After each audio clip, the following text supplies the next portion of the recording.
로마서 말씀은 1장에서 3장까지 오직 의인은 믿음으로 말미암아 산다. 우리는 믿음으로 의롭게 되었다. 또 예수 그리스도의 보혈로 우리가 의롭게 되었다. 이렇게 말씀을 하십니다. 그리고 특별히 이방인의 죄, 또 유대인의 죄, 또 모든 사람이 죄를 지었다. 이것을 굉장히 강조합니다. 그래서 누구도 예외가 없다. 모든 사람은 죄를 지었고 죽을 수밖에 없었고 하나님의 진노에 이를 수밖에 없었다. 이렇게 분명하게 말씀을 하십니다. 또한 3장 마지막 부분에는 다시 한번 강조를 합니다. 우리는 믿음으로 의롭게 되었고 예수 그리스도의 보혈의 피로 또 하나님의 은혜로 의롭게 되었다. 이렇게 다시 한번 강조를 하고요. 또한 4장에 넘어가서는 그 예를 들어줍니다. 아브라함이 어떻게 믿음으로 의롭게 되었는지, 행위가 아니라 할례 받고 난 후에 의롭게 된 것이 아니라 할례 받기 전에 이미 믿음으로 의롭게 되었다라는 말을 이렇게 하게 됩니다. 그래서 예를, 실증을 한번 들어주시는 거죠. 그리고 5장에 넘어와서는 하나님과 화평을 누리자 이 말씀을 하시는데요. 그렇다면 너희가 의롭게 되었는데 의롭게 된 사람들이 어떤 삶을 사는가? 어떤 결과가 우리에게 이루어졌는가? 이것들을 이야기합니다. 그래서 5장도 보면 그러므로라고 시작됩니다. 그러므로라는 단어가 굉장히 중요합니다. 예전에 국어 시간에 배웠겠지만 그러므로는 원인과 결과를 이렇게 이어주는 접속사입니다. 그래서 앞에 이런 일들이 있었는데 그러므로 결과적으로 이렇게 되었다라고 이야기를 하기 위해서 그러므로라는 단어를 쓰는데요. 그래서 5장부터 8장까지는 의롭게 된 사람들이 어떤 결과를, 어떤 삶을 살게 되는지 그 이야기들을 쭉 하고 있는데 오늘 첫 번째가 바로 하나님과 화평을 누리자 이 말입니다. 그러므로 우리가 믿음으로 의롭다 하심을 받았으니, 다시 한번 강조를 하죠. 믿음으로 의롭다 하심을 받았다. 지금 1장부터 4장까지 그런 요약입니다. 그리고 우리 주 예수 그리스도로 말미암아 하나님과 화평을 누리자 이렇게 이야기하십니다. 또한 그로 말미암아 우리가 믿음으로 서 있는 이 은혜에 들어감을 얻었으니 하나님의 영광을 바라고 즐거워하느니라 이렇게 말씀을 하시는데요. 화평을 누리자 이렇게 이야기하시죠. 그래서 이미 우리가 화평케 되었다 이것을 전제로 합니다. 그래서 그것을 누리고 즐기자 이렇게 말씀을 하시는 거죠.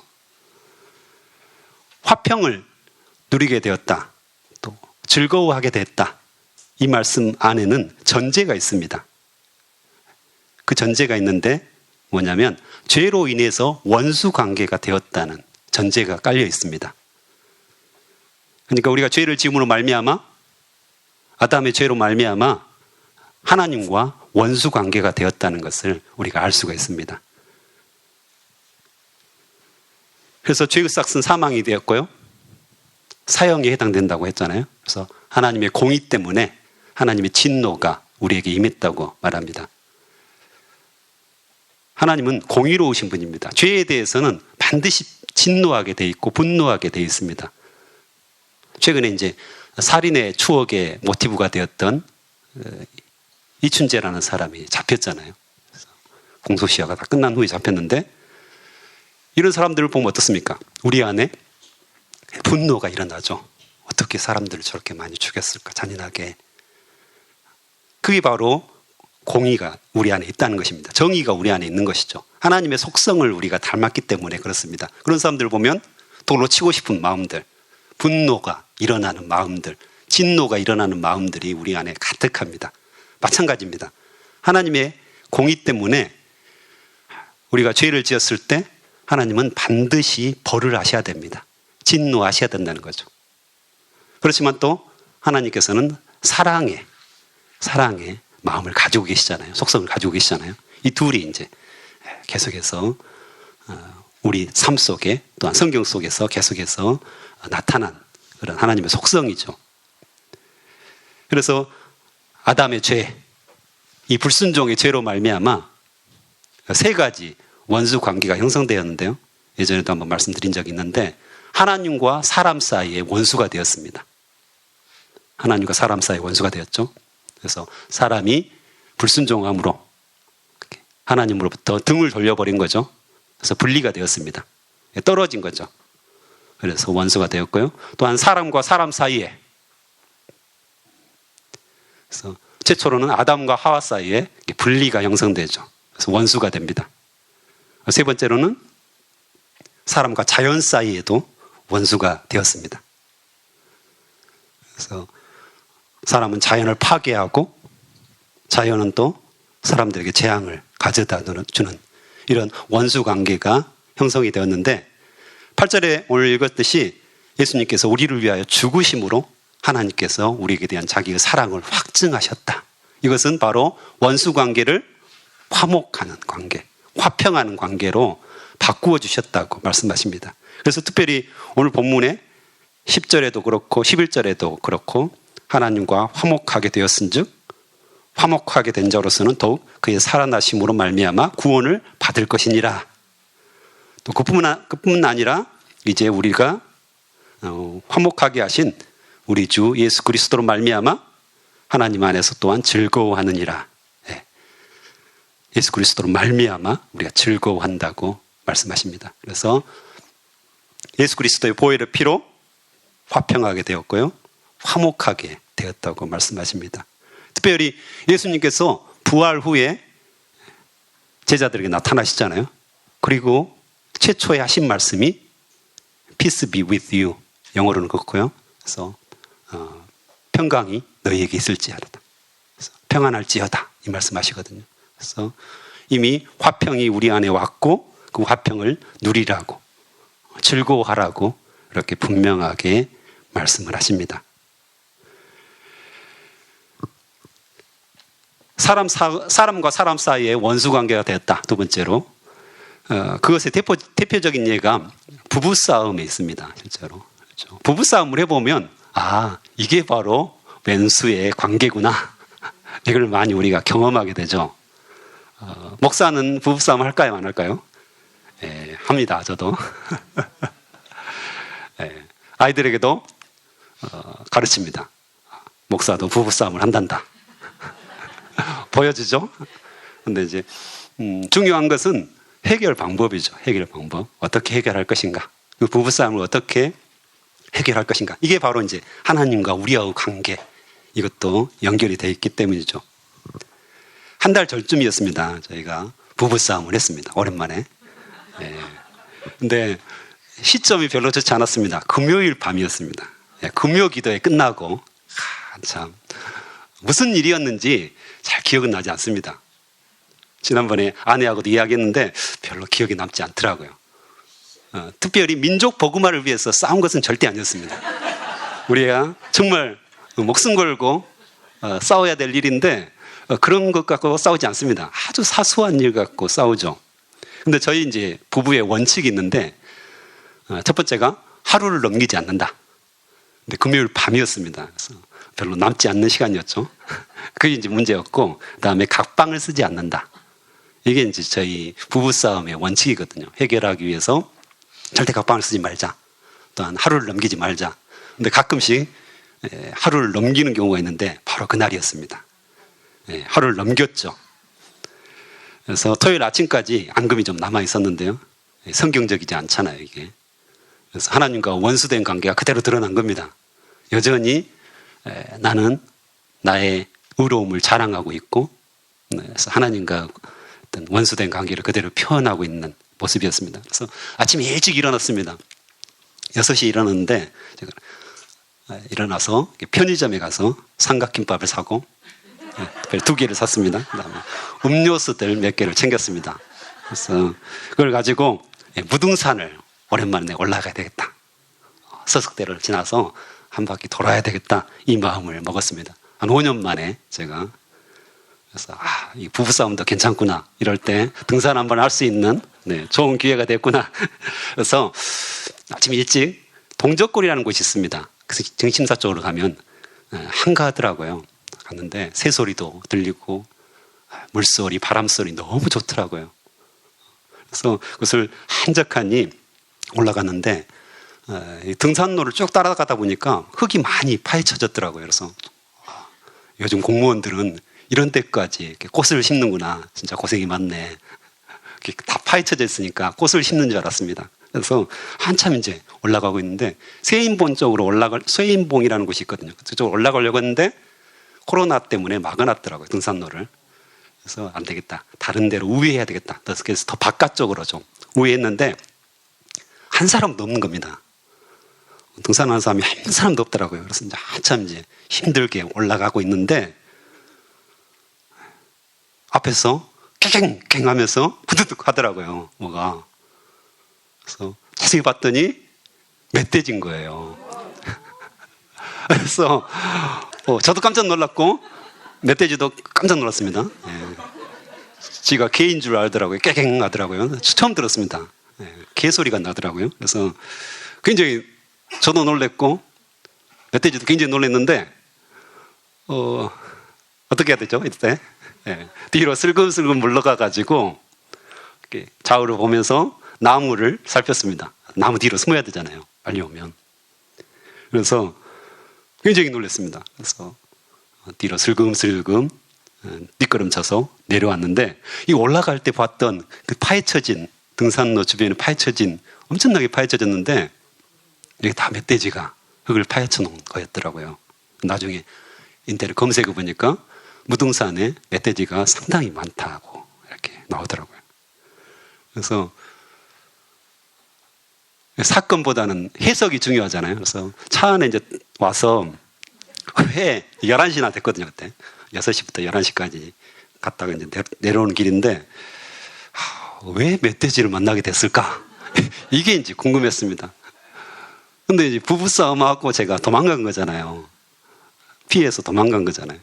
그래서 요나 생각이 나고, 하나님께 죄를 지었구나. 해결하지 않고 피해서 도망갔던 이 모습이 생각나더라고요.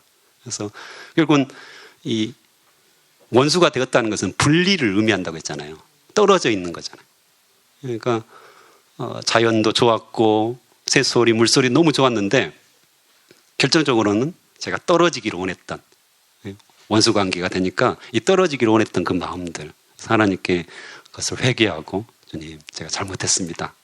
그래서 11시에 딱 집에 돌아와가지고 샤워를 하고 아내에게 미안하다고 제가 했습니다. 그래서 어찌 보면 세 가지 원수 관계가 그대로 드러나잖아요. 사람과 사람 사이에 부부간에 원수가 되어진 거.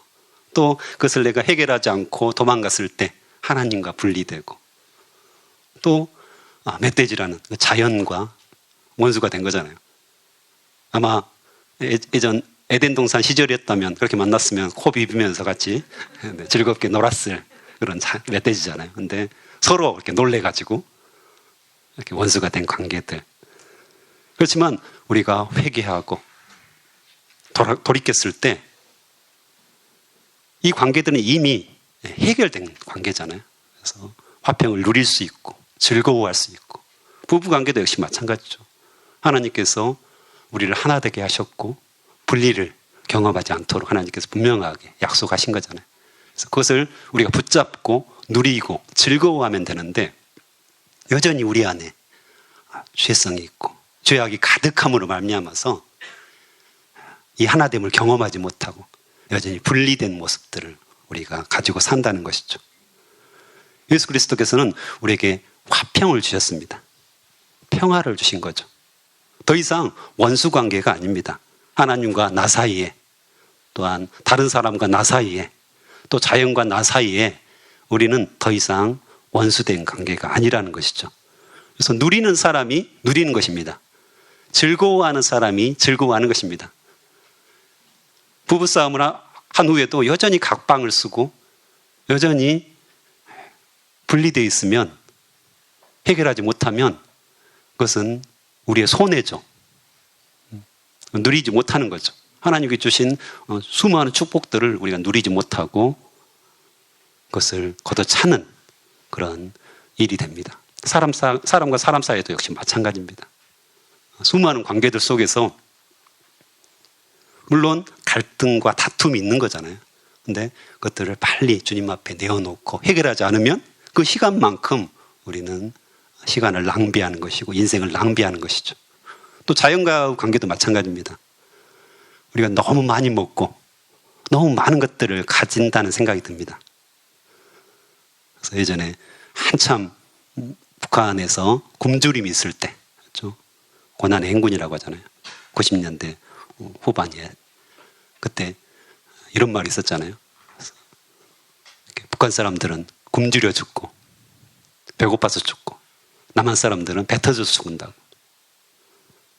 그래서 좀 안타까움이 있는 것 같아요. 다이어트 산업이 굉장히 발달하는 거 이 자체도 굉장히 크리스천들에게 있어서는 안타까운 일이라는 생각이 들어요. 너무 많이 먹는 거죠. 너무 많이 먹고 너무 많이 누리다 보니까 자연을 파괴하는 것이고요. 결국에는 크리스천에게 있어서는 자연과 어떤 원수 관계를 이미 청산한 건데 여전히 자연들을 파괴하고 있고 우리가 우리 삶의 어떤 무절제함으로 이 일들을 담당하고 있다는 것을 다시 한번 늘 생각하면서 좀 더 줄이고 미니멀 라이프라고 하는데요. 세상에서도 그런 말 써요. 그래서 우리가 좀 더 줄이는 삶 이것들이 필요하지 않을까 이런 생각들이 듭니다. 어쨌든 우리는 화평을 누려야 합니다. 하나님과 또한 즐거워해야 된다고 말씀을 분명히 하십니다. 그런데 그냥 좋을 때만 즐거워하느냐? 그렇지 않다고 말씀하십니다. 3절에 보면 어려움 중에서도 환난 중에서 즐거워한다고 하고요. 그 다음에 5절에 보면 성령으로 말미암아 우리가 화평을 누리고요. 성령으로 말미암아 즐거워한다고 분명하게 말씀하십니다. 그래서 단순히 내가 결심하고 내가 이렇게 할 거야. 내가 즐거움을 누릴 거야. 화평을 누릴 거야. 결심한다고 해서 누려지는 것이 아니라 우리 안에 살아계신 성령으로 말미암아 이 일들이 이루어진다고 말씀하십니다. 성령 충만했을 때 이것을 우리가 누릴 수 있고 즐거워할 수 있는 거죠. 그냥 결심하고 내가 그렇게 할 거야 라고 한다고 해서 그것이 누려질 수 있는 것이 아니죠. 그래서 부부관계가 좋아지는 가장 큰 비결은 뭡니까? 남편과 아내가 각각 성령 충만한 것입니다. 이것보다 큰 비결이 없습니다. 우리가 성령 충만해지면 자연스럽게 모든 관계가 좋아지게 돼 있습니다. 화평을 누릴 수밖에 없는 그런 구조라는 것이죠. 그래서 우리가 성령 충만함으로 이 일들을 담당해야 되겠습니다. 그래서 성령으로 말미암아 하나님의 사랑이 우리 마음에 부음바 되미니 5절에 그렇게 강조를 하십니다. 또한 후반부에 보면 14절부터 후반부에 보면 아담과 예수 그리스도를 비교하는 그런 구절들이 있습니다. 다시 한번 이 구절들은 앞에 나왔던 1장부터 4장까지의 그 구절들을 다시 한번 강조하는 의미가 있습니다. 그러니까 다른 시각으로 보는 거죠. 아담의 죄와 예수 그리스도의 보혈을 비교를 함으로써 너희가 어떻게 의롭게 되었는가 그것을 다시 한번 이야기하는데요. 이걸 이제 대표성의 원리라고 합니다. 대표를 내세우는 거죠. 죄인의 대표 아담과 의인의 대표 예수 그리스도 이 두 사람을 비교하는 의미가 있습니다. 우리가 한일전 축구 좋아하시잖아요. 그래서 굉장히 우리가 목숨을 걸고 응원하잖아요. 그래서 한일전에서는 가위바위보라도 지면 안 된다 이 마음을 가지고 열심히 응원하는데 제가 그런 적 있어요. 진짜 이 축구를 열심히 보고 있는데 열심히 응원을 하고 있는 거잖아요.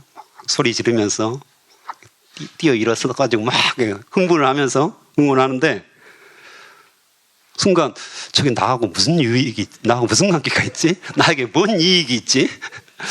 내 친척 중에는 축구 선수가 없는데 국가대표로 뛰고 있는 사람이 아무도 없는데 나하고는 아무 관계 없는데 나는 이렇게 흥분해 가지고 한 골 넣으면 좋아하고 한 골 먹으면 낙담하지? 이런 생각이 든 적이 있습니다. 왜 그럴까요? 대표기 때문에 그렇죠. 국가대표기 때문에. 저를 대표한다고 여기기 때문에 그렇습니다. 저를 대표해서 축구를 하고 있기 때문에 열심히 저도 응원을 하는 거죠. 이게 이제 바로 대표성의 원리입니다. 나를 투영해서 나를 대신해서 싸우고 있다라는 모습입니다. 그래서 그 당시 이제 유대인들이 있었잖아요. 로마의 유대인들. 이 로마 교회에 유대인들이 있었는데 이 유대인들의 의문이 있었습니다. 질문이 있었던 거죠. 어떻게 하나님도 아닌 한 사람이 예수님이잖아요. 한 사람이 우리 죄를 모두 용서할 수 있는가? 한 사람이 우리 죄를 모두 용서할 수 있는가? 그것에 대해서 지금 답변을 하고 있는 것입니다. 아담으로 말미암아, 한 사람 아담으로 말미암아서 죄가 들어왔다. 그러니까 한 사람 예수 그리스도를 통해서 너희의 모든 죄가 용서받을 수 있는 것이다.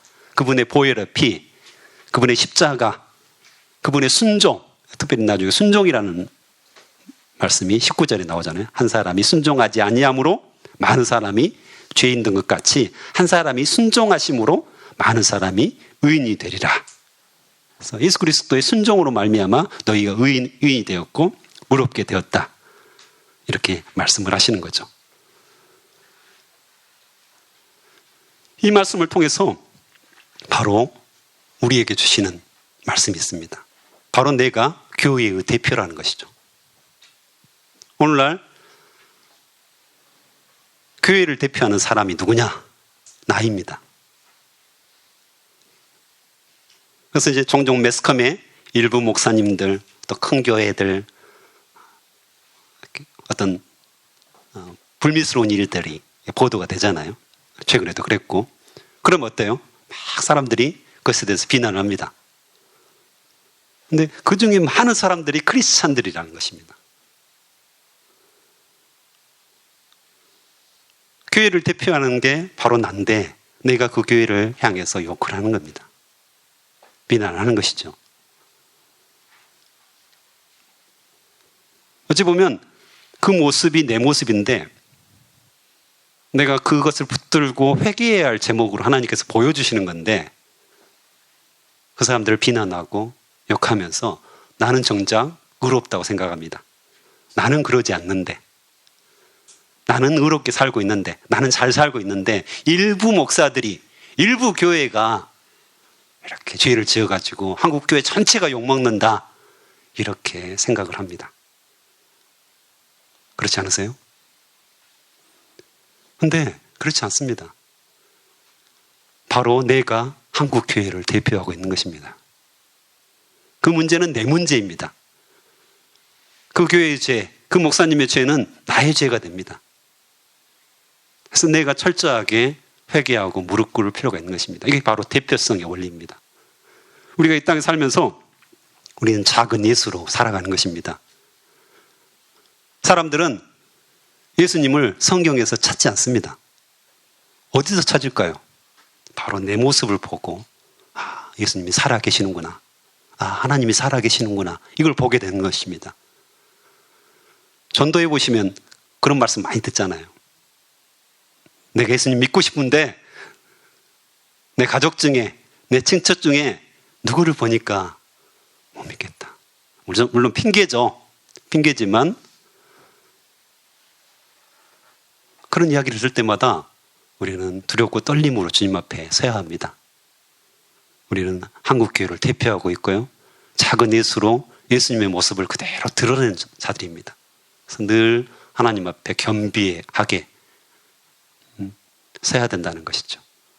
두렵고 떨림으로, 경외함으로 서야 되는 사람들입니다. 그래서 우리의 삶이 늘 새로워져야 되고 이미 새롭게 된 삶들을 누리는 그런 모습이어야 되겠습니다. 함께 기도하시겠습니다.